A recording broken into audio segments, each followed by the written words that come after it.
Yo guys, BlackRock rumor to shift crypto focus from Bitcoin to XRP.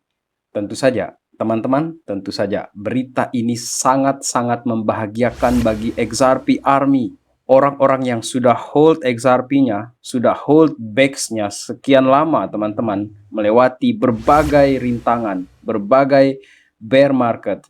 Dengan adanya rumor seperti ini saja, itu sudah membahagiakan, teman-teman. Atensi dari media sosial itu didapatkan dari sini. Dan akan kita bahas seperti apa beritanya di sini, teman-teman. Untuk itu, let's dive in. My friend, welcome back everyone to Black Cuan. Terima kasih telah mengupdate berita kripto dari channel ini. Teman-teman, selain kita akan berbicara mengenai BlackRock yang pindah fokusnya dia itu dari Bitcoin menuju ke XRP, kita juga akan berbicara mengenai BTC ETF. Kemudian yang kedua itu adalah bottom dari market ini, Bitcoin, kripto, semuanya itu teman-teman. Dan tidak lupa juga kita sedikit akan menyentil di sini mengenai isu CBDC ataupun dolar yang dethrone, turun kasta. Itu berdasarkan sebuah teori dan akan kita bahas di sini teman-teman. Oke, yang pertama ingin saya berbicara kepada teman-teman di sini adalah mengenai narasi Bitcoin ETF teman-teman. A fast growing 17.7 trillion Wall Street crypto earthquake. Ada 17,7 triliun dolar antri untuk masuk ke dalam Bitcoin dan Ethereum. Ini akan boost harga dari Bitcoin ataupun Ethereum. Karena Ethereum juga ternyata teman-teman di belakang layar itu dia ada ETF juga yang akan diusulkan. Tidak hanya Bitcoin saja yang akan ada spot Bitcoin ETF-nya, Ethereum juga teman-teman. Kemudian ini berdasarkan juga analisa ataupun perhitungan jumlah dana teman-teman. Ini spot ETF application ini untuk BlackRock-nya sendiri itu kurang lebih estimasinya itu 10 triliun US dollar yang mereka kelola. Itu dana yang cukup besar. Dan yang terbaru masuk ini adalah seperti yang diberitakan oleh Bitcoin News di sini adalah Franklin Templeton joins the growing wave of spot Bitcoin ETF teman-teman. Dia sendiri ini mengelola dana sebesar 1,5 triliun. Jadi kalau digabungkan semua investor-investor raksasa ini, institusi raksasa ini teman-teman, Orc Invest, Bitwise, Valkyrie, semuanya ini 17,7 triliun US dollar. Lagi-lagi, this is probably nothing, katanya si Bitcoin for Freedom di sini teman-teman. Jadi kalau menurut saya, narasi atau bahan bakar dari Bitcoin ETF ini masih akan mempengaruhi pasar ini ke depannya teman-teman. Kemudian, kadang-kadang kita menebak juga teman-teman, berkaitan dengan Bitcoin yang lesu, altcoins yang lesu, kita menebak ini mengenai di mana bottomnya dari market ini. Dan salah satu pertanda, teman-teman, salah satu pertanda mengenai Bitcoin bottom ini adalah orang-orang ini sudah mulai pesimis mengenai market ini. Salah satunya kita bisa lihat di sini dari weekly fiat trade volume on Binance. Di sini sudah terjadi penurunan 95% semenjak tahun 2021 untuk fiat trade di Binance, teman-teman. Dan pertanda pesimisme di market ini, teman-teman, itu juga bisa kita lihat dari The Washington Post. Di sini, ini di-upload ulang ya. Insomnia, addiction, depression, the dark side, sisi kelam dari trading crypto, teman-teman. Apalah dikata, teman-teman, harga-harga ini memang sedang nyungsep, sedang bertahan terus dia di bawah. Dan untuk yang trading harian, terutama yang baru belajar trading teman-teman, itu akan mengakibatkan banyak sekali gejala-gejala psikologis kalau kita tidak maintain emosi kita ataupun kita tidak mengupgrade pembelajaran mengenai technical analysis, kemudian kontrol emosi, dan yang paling sulit itu adalah kontrol emosi teman-teman. Dan untuk sahabat Black Cuan yang berinvestasi dalam long terms teman-teman dalam hal ini, menurut saya mental kita juga harus kita jaga. Kita sering-sering pergi rekreasi, pergi ke pantai, pokoknya jalan-jalan deh. Jadi aplikasi itu jangan dipantengin tiap hari seperti itu teman-teman. Mau itu wallet kah, mau itu exchange kah, seperti itu teman-teman. Dan dalam proses menunggu bottom ini teman-teman, kita bisa jadi akan terjebak ya untuk menebak-nebak, mentiming the market ini. Kita coba untuk timing the market seperti dikatakan oleh The Wolf of Wall Street di sini memang pertanda timing itu yang bikin kita kena juga nih sama insomnia, addiction, depression, pokoknya seperti itulah sisi kelam dari orang-orang yang trading crypto, teman-teman. Tetapi kalau kita yang long terms dalam hal ini, ya udahlah, kita sudah mantap dengan visi 4 tahun sekali ini terjadi halving, setelah halving itu ada terjadi bull runs. Dan memang tidak ada jaminan, teman-teman. Sangat berisiko memang berinvestasi di kripto ini, akan tetapi lebih berisiko kalau tidak berinvestasi sama sekali. Dan kembali lagi kita mengenai the bottom signal are real, teman-teman, saya senang sekali ini ada satu kutipan di sini yang saya ingin bacakan kepada kalian. Kita belum di bottom, katanya dia di sini, no much hedge. Kemudian dia tetap masih jalan-jalan, pergi ke coffee shop, ke gyms, kemudian ke restoran, ketemu dengan orang-orang. Dan dia melihat banyak orang-orang yang sibuk dengan trading apps-nya dia. Jadi Bitcoin ini menurut dia harus dibenci betul sama orang-orang ini, barulah dia akan kembali lagi, dicintai lagi. Nah, saat dibenci itu dia sebut sebagai fase kapitulasi, teman-teman. The capitulation phase. Dan momen-momen seperti itu, teman-teman, ketika Bitcoin ini betul-betul hilang ini kepercayaannya orang-orang, di situ kadang-kadang dia kasih surprise, teman-teman. Dia boom, dia awali lagi bull runs-nya. Kemudian yang berikutnya di sini adalah mengenai dollar endgames, rise of US CBDC. Teman-teman, di sini kita perlu untuk cautious ya mengenai ekonomi Amerika Serikat ini, karena bisa saja skenario-skenario yang mereka jalankan di sini itu seperti Hollywood movie, seperti itu kan.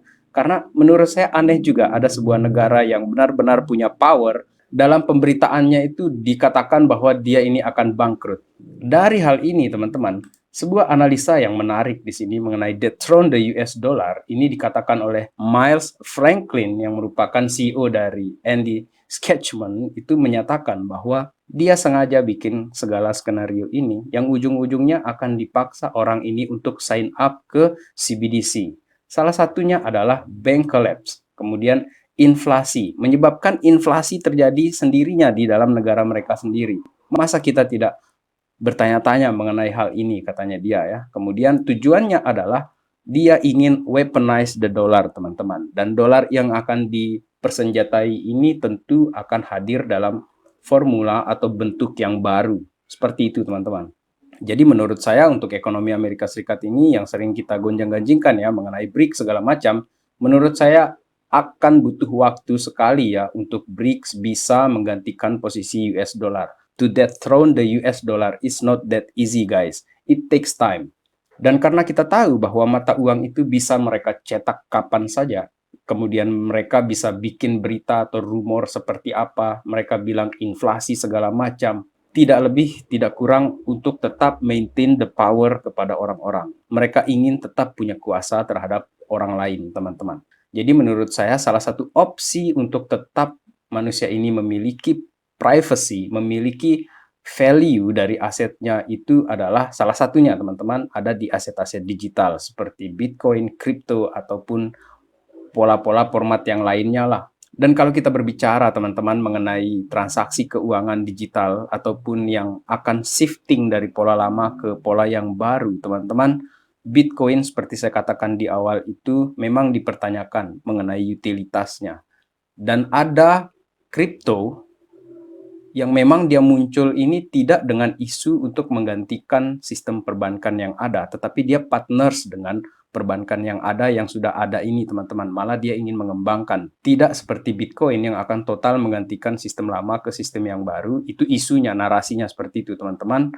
Dan ini kayaknya ya merupakan salah satu bagian dari kenapa muncul BlackRock yang dirumorkan. Dia shifting, dia pindah dari crypto fokus mereka ini dari Bitcoin ke XRP, teman-teman. Karena BlackRock ini merupakan institusi yang mengelola banyak sekali dana, dan apabila misalnya di masa depan di sini, teman-teman, mereka melakukan transaksi yang besar, mereka melakukan transaksi yang ingin cepat seperti itu, maka kalau menggunakan Bitcoin sepertinya akan kesulitan.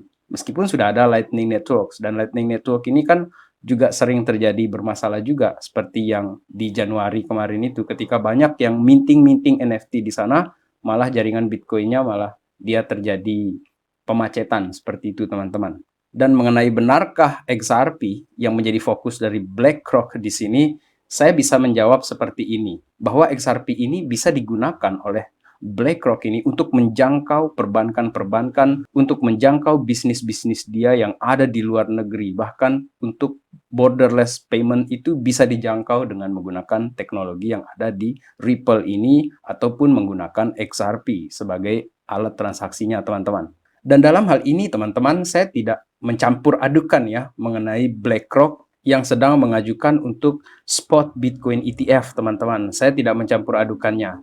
Ini murni pendapat saya dari rumor ini, teman-teman, berkaitan dengan penggunaan aset Bitcoin ataupun XRP di dalam transaksi institusi besar ini nantinya.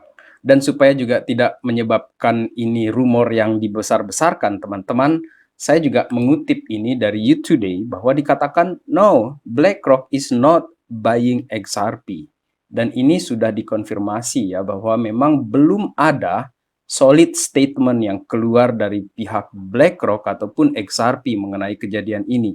Ini murni sebuah spekulasi yang diucapkan oleh ini nih Wall Street Bulls yang betul-betul dia sering sekali berbicara tentang XRP atau dia shield lah XRP di Twitter, teman-teman, atau influencer seperti itu.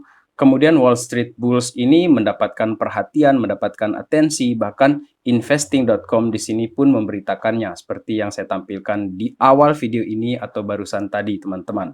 Dan sebagai pesan dari kejadian ini adalah yang saya kutip di sini, believe nothing until you see solid evidence. Jadi jangan percaya langsung sampai kita lihat evidence-nya atau bukti yang nyata. Yakni BlackRock mengkonfirmasi, kemudian pihak Ripple atau XRP juga mengkonfirmasi hal tersebut, teman-teman. Dan meskipun Black Chuan sering memberitakan mengenai XRP ataupun Cardano, itu tidak berarti bahwa saya sedang men-seal dua koin ini. Ini adalah berita yang saya ingin sharing dengan teman-teman Black Chuan. Dan untuk pembelian aset kripto, teman-teman, sekalipun teman-teman menonton dari saya di sini, dari Black Chuan di sini, tetaplah teman-teman melakukan riset secara mandiri. Dan terakhir di sini, mengenai bottom dari market ini, teman-teman, yang sering kita bicarakan dalam beberapa waktu ini, menjelang halving ini, teman-teman. Ini merupakan salah satu juga technical analysis yang saya kutip di sini, teman-teman, mengenai altcoins market cap yang exclude Bitcoin. Jadi tidak ada Bitcoinnya di sini. Dan apa yang bisa kita pelajari dari riwayat atau historis kejadian-kejadian ini adalah ternyata setelah menyentuh 4 kali bottom di sini, teman-teman, ada testing di support di sini, ternyata altcoins ini untuk market cap altcoin semuanya ini terjadi pemantulan. Dan hal yang sama terjadi sekarang ini, teman-teman. Menurut teman-teman, apakah dari support di sini dia akan terus jalan ini naik ke sini, kemudian dia ketemu dengan resisten di sini dan akhirnya dia bisa breakout, teman-teman? Coba teman-teman balas di kolom komentar apakah itu bisa terjadi. Baik, teman-teman, terima kasih telah menonton video kali ini. Sampai jumpa di update berikutnya. Salam Black Chuan. Peace, my friend.